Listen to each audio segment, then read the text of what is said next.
송대성 박사님 결론 다 나왔고 실천하는 것만 남은 것 같습니다. 실천하는 그 구호 5개 잘 외우면은 거기서 살 길이 열릴 것 같습니다. 이 자리는 그동안 수많은 핵 규탄, 핵 문제를 가지고 모였던 다른 집회와 다르다고 생각합니다. 또 다르게 하겠다고 이 주최 측에서 신문 광고를 통해서 밝힌 바가 있습니다. 쉽게 말하면은 핵을 모르는, 핵에 관심이 없는 그런 정당이나 그런 대통령 후보는 대한민국에서 선거에 나오지 말고 평양에서 나오라. 핵 모르는 대통령 후보는 평양에서 출마하라. 그 말로 요약이 된다고 생각을 합니다. 그러니까 2017년 대통령 선거에서 북한 핵을 용인하는 후보를 뽑을 것이냐, 반대하는 정도가 아니라 반드시 없애겠다는 후보를 뽑을 것이냐에 의해서 한국의 역사가 한 번 더 갈림길에 설 것이라고 생각합니다. 오늘 여기 모이신 분들은 그냥 좋은 세미나 듣고 속 시원한 느낌을 가지고 돌아가는 정도가 아니라 이제 뭘 하든지 이 선거에 집중을 해가지고 최선은 핵을 없애겠다고 약속할 뿐만 아니라 실천할 수 있는 후보를 뽑는 것이고, 최악의 경우에는 북한 핵을 용인하고 노예가 되겠다는 사람을 뽑는데 최악의 선택이냐 최선의 선택이냐 중간은 없다. 그러면 어떻게 할 거냐? 이제는 정치적 활동을 해야 된다. 정치적 활동을 해야 된다는 뜻입니다. 정치적 활동을 해야 된다. 정치에 영향을 미쳐야 된다. 선거에 영향을 미치고 정당에 영향을 미쳐야 되겠다. 그렇다면은 이 해관보 국민전선이라는 엄청 큰 이 명칭에 걸맞는 행동이 따라야 된다고 생각합니다. 애국, 그동안에 한국의 애국 집회가 좋은 일, 역사적인 일을 했지만 하나 아쉬운 것은 지속성이 부족했습니다. 이렇게 모인 다음에 그 단체는 유명무실해지고 1년 뒤에는 없어지고 상근 이루는 한상도 없고 페이퍼워크도 없고 분석도 없고 연구도 없고 그러다 보니까 가끔 모이다가 또 다른 단체 이름 바꿔서 또 만들고 그런 일종의 운동 노름을 할 시간이 지금 없습니다. 북한에서는 핵을 실전 배치하는 단계고 우리는 선거를 앞두고 있고 또 핵을 모르는 세대가 점점 커 올라오고 있는 이런 상황에서 이 국민 정서는 반드시 지속적이고 조직적이고 정치적 그리고 구체적 활동을 해야 된다고 생각을 하면서 오히려 주최 측에 여기에 참여한 단체한테 많은 부탁과 성원을 보내주시기 바랍니다.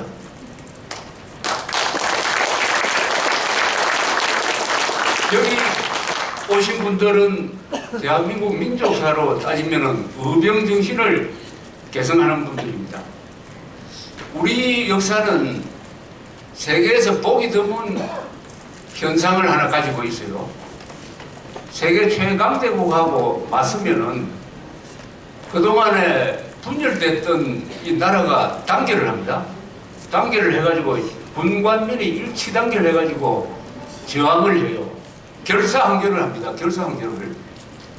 보통 때는 막 이렇게 흩어져서 서로 싸워하다가 위기가 딱 되면 딱 뭉쳐요. 우리나라 사람들. 결사항전하는 기질이 있습니다. DNA가 있어요. 6.25 때도 그렇지 않습니까? 6.25 직전에 대한민국을 엉망진창이었습니다. 국회에 불확실가 들어오고 좌우의 투쟁 계속 하다가 6.25 남침이 딱 일어나니까 어떻습니까? 남로당 20만이 봉기했습니까? 못했죠. 국군이 딱 맞서 싸우니까 이승만 대통령 그리고 트루만 대통령이 파병 결정으로 해서 결사항전을 했습니다. 결사항전입니다. 이 결사항전은 세계 전사에 별로 없습니다. 군대가 지면 항복하는 거예요. 무슨 민간인이, 총도 없는 민간인이 들고 일어나가지고 왜 싸웁니까? 그런 짓 다른 나라에서는 안 합니다. 그런데 우리나라는 해요. 남침당한 6월 25일 날 이승만 대통령이 무초 대사한테 만나서 한 이야기가 있습니다. 여러 이야기 중에 아주 가슴을 치는 이야기가 있습니다. 우리 무기 부족하다. 빨리 무기 보내라. 무기가 부족하더라고 하더라도 우리는 늙은이 어린아이까지 몽둥이하고 돌멩이로 싸우겠다. 어린아이까지 남녀로서 나눠가지고 몽둥이와 돌멩이로 싸우겠다. 이게 트루만 대통령 장면 대사를 통해서 트루만 대통령한테 전해졌으니까 그때 이미 파병할 생각을 붙인 뒤입니다만은 더욱 빨리 보내야 되겠다는 생각이 안 들었습니까? 아니 싸우지 않는데 누가 보냅니까? 보내도 아무 소용도 없고 우리 민족사에서 세계 최강대국과 결사항전한 게 한 5번 있습니다. 고구려는 수나라 당나라하고 싸워서 이겼어요. 수는 망해버리고 당태종은 화병 걸려서 죽어버렸습니다. 고구려가 싸웠으므로 한민족이 물론 그때는 한민족이라는 이런 의식은 없었습니다만은 미래의 한민족과 한반도를 지켜냈어요. 고구려가. 그 뒤에 망해버렸지만은 순사를 한 겁니다. 그 다음이 신라죠. 신라가 당나라 힘 빌려가지고 백제 고구려를 멸망시킨 다음에 당나라가 신라까지 먹으려고 하니까 신라가 당나라하고 결전을 했어요. 7년 동안. 그래 함으로써 한반도를 우리의 민족 활동 공간으로 지켜냈습니다. 그때 당나라는 세계 최강대국이고 최전성기였어요. 소정방이 귀국 보고를 하니까 그때는 아직 신라를 치기 전인데 당고종입니다. 고종이 왜 내친 김에 신라까지 치지 않았냐 하니까 소정방이가 한 이야기가 있습니다. 그게 삼국사기에 나옵니다. 신라는 비록 나라는 작지만 임금은 백성을 사랑하고 신하는 나라에 충성하며 아랫사람은 윗사람 모시기를 부영과 같이 함으로 함부로 도모할 수가 없었습니다. 이렇게 딱 얘기해요. 쉽게 말하면 똘똘 뭉쳐져 있었다는 거죠. 그 다음에 고려시대에 몽고가 9번에 걸쳐서 40년에 걸쳐서 침략을 했습니다. 버텨냈어요. 강화도로 갔지만은 스님들도 나오고 8만 대장경도 만들면서 몽골을 상대로 가장 오랫동안 저항을 했습니다. 다른 나라에서는 일주일도 못 버팁니다. 징기스칸 몽골 군대로서. 그러니까 40년 뒤에 항복했지만은 고려에 대한 존경심이 있어가지고 고려를 없애버리지 않고 꽤 잘 대우를 했습니다. 그 다음에 1592년에 임진왜란이죠. 임진왜란 때 부산에 상륙한 약 15만 명의 왜군은 잘 개량한 조총으로 무장을 하고 있었는데 그 조총은 유럽에서 쓰는 것보다 더 명중률이 높았습니다. 세계 최강의 육군인데 우리 선조 치하에 우리 관군은 초장에 무너졌지만 이순신의 수군이 버티고 의병이 일어났습니다. 의병이 일어났어요. 그리고 외교를 잘해가지고 명나라 군대가 도우러 가서 7년 뒤에 결국 물러났습니다. 이긴 전쟁입니다. 임진왜란은 우리가 이긴 전쟁이에요. 여기 의병이 등장도 했습니다. 일본 사람들은 착각을 했습니다. 일본식으로 전쟁하면은 사무라이들끼리 승부를 내면 끝입니다. 백성들은 그냥 따라가면 돼요. 그 결과에. 그러나 한국에서는 의병이 일어날 줄 차마 몰랐습니다. 의병들이 게릴라전을 펴고 해서 이긴. 그 다음이 5번째가 바로 6.25죠. 6.25 때 남침한 북한군 뒤에는 누가 있었습니까? 세계 최강의 육군을 가지고 있었던 스탈린이 있었고, 그리고 금방 중국을 통일한 혁명 열기에 넘치는 보택동의 중공군이 뒷받침하는, 그리고 탱크를 230대나 가지고 우리는 하나도 없고 하는 이런 압도적 군사력의 뒷받침을 받고 기습을 당했어요. 한미동맹도 없었습니다. 더구나 우리 내부에 적이 있었어요. 그런데도 국군이 버텼습니다. 후퇴는 했지만 항복은 하지 않았습니다. 이렇게 해서 국제공산주의 운동의 확장을 38선에서 막아냈습니다. 이제 역사적으로 정리가 됐습니다. 우리가 막아냈음으로써 결국 자유진영이 동서냉전에서 이겼다. 한국전은 이긴 전쟁이다. 승자도 패자도 없는 전쟁이 아니다 하는 것이 세계 공통된 한국전쟁에 대한 재인식으로 이미 정착이 됐습니다. 쉽게 말하면 우리가 버텼으므로 대만이 살고 일본은 경제부흥하고 독일은 재무장하고 나토는 군사 동맹체제로 강화가 되고 미국은 비상사태를 선언해가지고 군사비를 3배로 늘립니다. 그래서 6.25 났을 때 미군 병력이 135만인데 6.25 끝날 때쯤 되면 350만으로 늘고요. 무엇보다도 한국이 전후 경제 부흥에 또 민주화에 성공함으로써 자유의 방파제, 자유의 쇼윈도가 됐다 하는 것이 우리가 자랑하는 결사항전의 정신인데, 이 정신을 이어받아 가지고 바로 여기에 그 민족적 위대한 DNA를 이어가고 있는 의병들이 여기 모여 있는 것입니다. 이번에는 우리가 세계 최강대국과 결사항전했는데 저 북한 김정은을 상대로 못하겠습니까? 할 수 있습니다. 그런데 우리가 믿을 데가 없어요. 우선 집권 여당을 믿을 수가 없습니다. 지난 4월 총선 때 야권이 분열했으니까 거의 3분의 2 의석 차지할 거라고 낙관하는 사람들이 많았어요. 그러나 역사는 그렇게 공짜를 바라는 사람한테 선물을 주지 않습니다. 선물을 주지 않습니다. 물론 지금 다수당이 됐다고 하는 자들은 어떤 자들입니까? 아무 일 안 하고 무조건 반대해도 선거에 이기는 세계에서 유일한 나라가 대한민국입니다. 아무 일도 안 하고 반대하는 일만 해도 선거에서 이기는 세계에서 유일한 나라가 대한민국인데 왜 그렇게 됐느냐? 바로 집권 여당이 해야 될 일을 안 했기 때문입니다. 집권 여당이 해야 될 일을 복지가 아니죠. 그거는 복지가 아니죠. 민주화 더 할 게 없습니다. 지금 민주주의 과잉. 옛날에는 공권, 권력을 남용했다 하면 요새는 인권을 남용하는 사람이 많아요. 뭘 해야 되느냐? 바로 핵 문제 해결에 대한 청사진을 내고 절박한 심정으로 그걸 공약을 하고 했어야 되는데 새누리당의 5대 공약 안에는 핵 안보란 말이 없어요. 이 정당이 이렇게 진 것은 이것은 역사의 심판입니다. 새누리당이 역사의 심판을 받았어요. 뭐냐?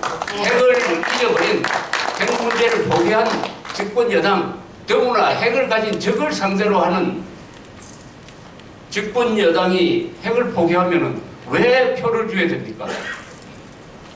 보수층이 물었을 거 아닙니까? 왜 내가 그 휴일에 골프장에 안 가고 왜 가야 되느냐? 그 이유를 발견할 수가 없었어요. 이유를. 그러니까 당내 공천을 둘러싼 투쟁은 필연적인 결과입니다. 가장 중요한 것을 놓치면은 인간은 사소한데 목숨을 걸게 돼 있어요. 중요한 걸 놓쳐버리면은 시시한 거 가지고 목숨 걸고 싸웁니다. 그런 모습을 텔레비전을 통해서 중계방송 하듯이 하는 그 모습을 지켜본 그 결과다. 그래서 정치를 바꿔야 됩니다. 집권 여당을 바꿔야 되는 노력을 이 국민전선이 해야 됩니다. 어떻게 할 거냐 하는 것은 구체적인 방안을 이 주최 측에서 내놓아야 돼요. 그래서 회원을 확보해가지고 매일 아침에 한 분씩 전화 걸자.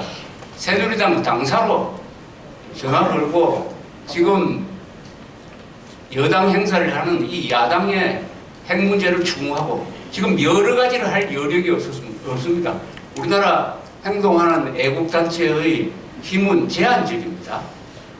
여러 가지 일을 벌릴 수가 없어요. 그만 힘이 없습니다. 하나를, 가장 중요한 거 하나를 해야 됩니다. 그것은 바로 이 단체가 그 주제를 잘 잡았다고 생각합니다. 왜 그러느냐? 우리 경제위기 앞으로 올 겁니다. 한 20년 동안 아마도 일본식의 버블 붕괴 시대가 올 것 같아요.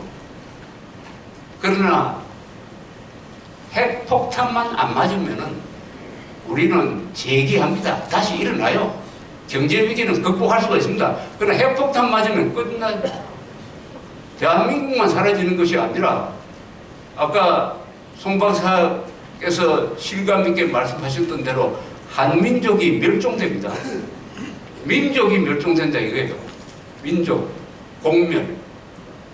그렇다면 이 이상의 큰 문제는 없습니다. 지금 정치하는 사람 중에서 제일 나쁜 사람이 뭐냐? 복지를 위해서 안보를 희생시키겠다는 사람입니다. 복지를 위해서 안보 희생시키겠다. 안보를 위해서 복지를 희생시켜야 되겠다고 공약을 내거는 사람이 나오도록 해야 됩니다.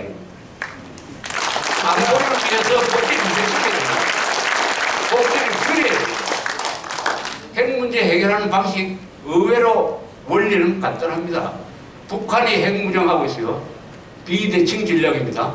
우리도 북한이 갖지 못한 걸 내세워야죠. 우리가 북한이 갖지 못한 게 수도 없이 많지만 제일 중요한 건 돈 아닙니까? 돈.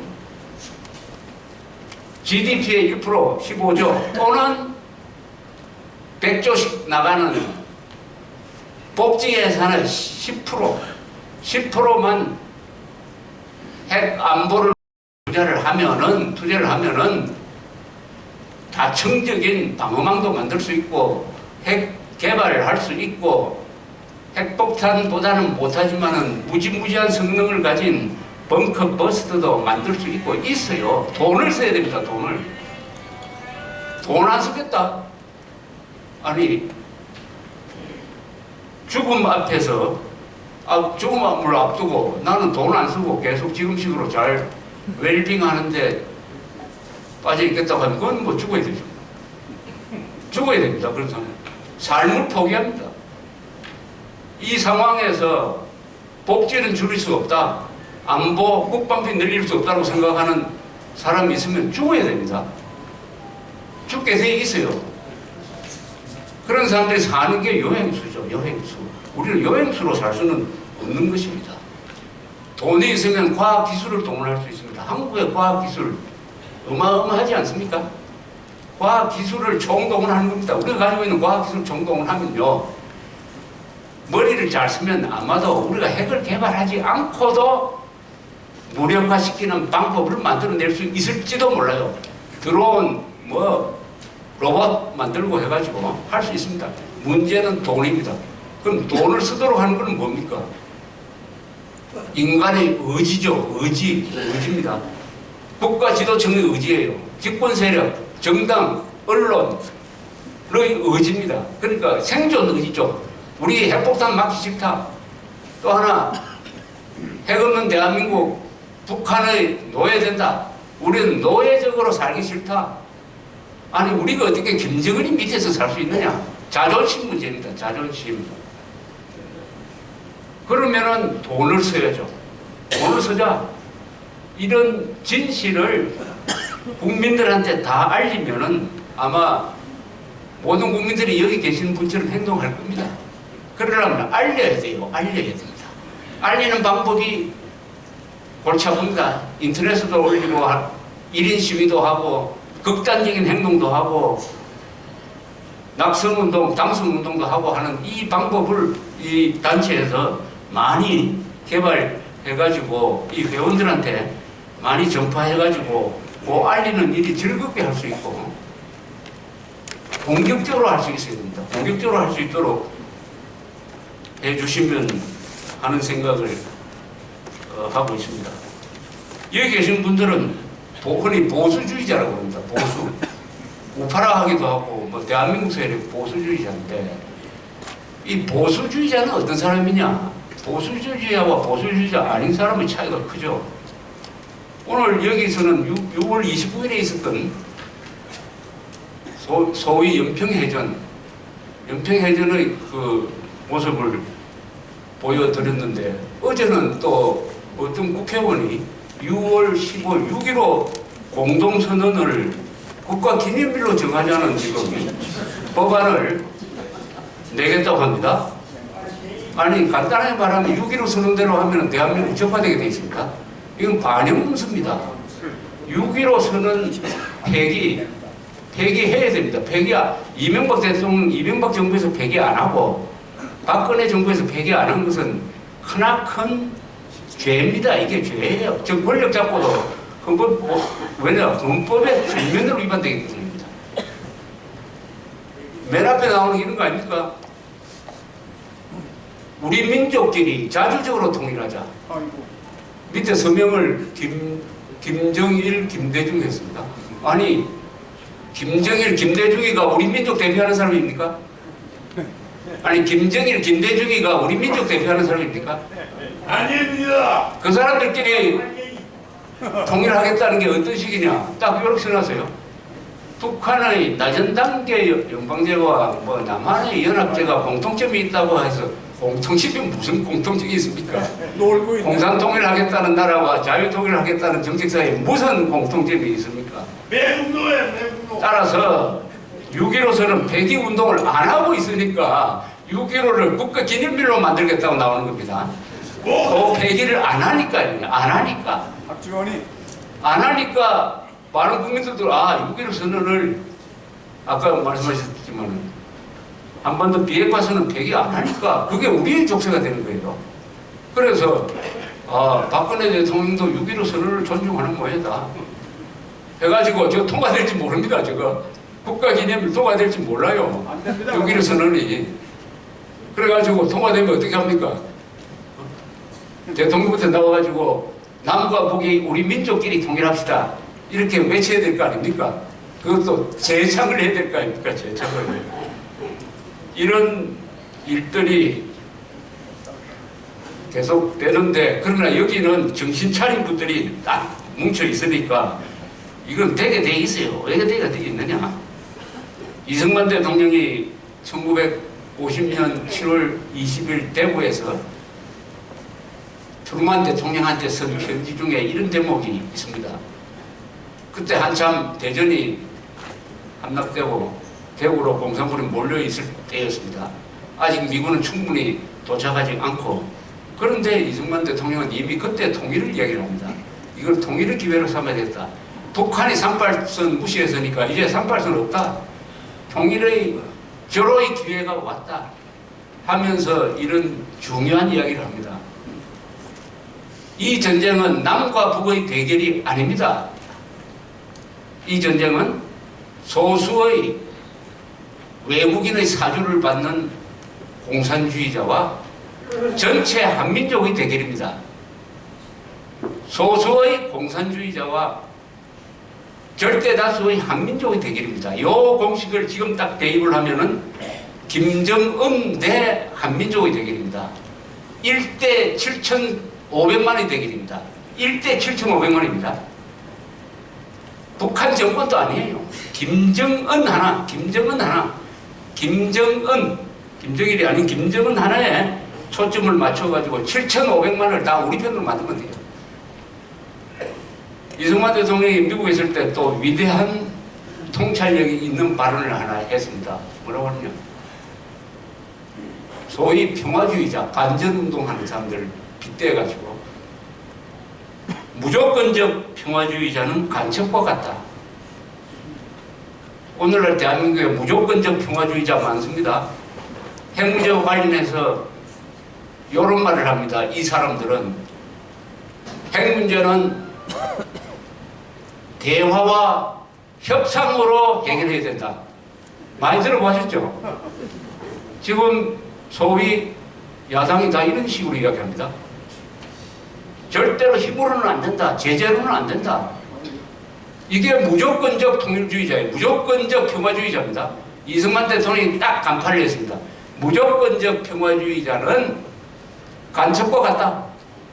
그렇지 않습니까? 하는 짓이 꼭 간첩과 같아요. 무조건적 평화주의자는 그럴 수밖에 없습니다. 논리상은. 그 자들은 남침해도 평화적으로 해야 된다. 그럼 남침하면 국군이 그런 주장하는 기자가 저를 인터뷰를 하기에 제가 물었습니다. 그러면 남침할 때 그 평화의 원리에 의해서 국군이 항복 안 한 데 대해서 유감이 많지요. 이러니까 대답을 안 하더라고요. 유감이 많을 겁니다. 그때 항복했으면 민족 통일이 되었을 텐데 이렇게 이야기하는 사람들이 많습니다. 우리가 지금부터 하려고 하는 핵안보 국민전선은 노예적 삶을 거부하는 겁니다. 그런 점에서 이게 독립운동의 연장선상이에요. 우리 독립운동 아직 계속 해야 됩니다. 북한 사람들 해방시켜야 진정한 독립운동 되는 거 아닙니까? 북한 사람들이 자유민이 돼야죠. 민족 통일운동은 자유 통일운동인데 이 통일운동의 핵심은 노예적 삶을 살기 싫다.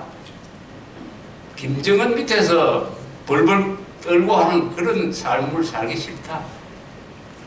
또 모든 것을 미국에 맡기가 미국이 고맙기는 하지만은 미국의 모든 것을 살고 죽는 문제까지 미국에 의존한다. 그런 노예적 삶도 싫다. 중국에 대해서는 할 말도 못하는 그런 노예적 삶이 싫다 하는 사람들이 바로 핵 문제를 우리 힘으로 해결하자는 거 아닙니까? 여기 핵안보 국민전선의 기본 정신은 핵 문제는 우리 힘으로 해결하자. 왜? 우리가 힘을 갖고 있기 때문입니다. 우리가 힘이 없으면 안 돼요. 우리가 핵폭탄 개발할 기술도 있습니다. 돈도 있는데 뭐가 없느냐? 의지가 없다. 의지가 없다. 이 의지의 문제입니다. 의지는 뭐냐? 자존심의 문제입니다. 자존심. 우리는 이런 식으로 살 수 없어. 우리는 이런 식으로 살 수 없어 하는 자존심의 문제입니다. 노예적 삶, 그리고 북한 정권에 추종하는 자들을 국회의원으로 뽑고 또 잘못하면 대통령 뽑을지 모르죠. 이런 식으로 행동하는 이 국민들을 두고 볼 수가 없다. 이 사람들을 좀 각성시켜야 되겠다. 우리가 세계 10대 경제대국 5대 공업국에 걸맞는 국민정신을 가져야 된다.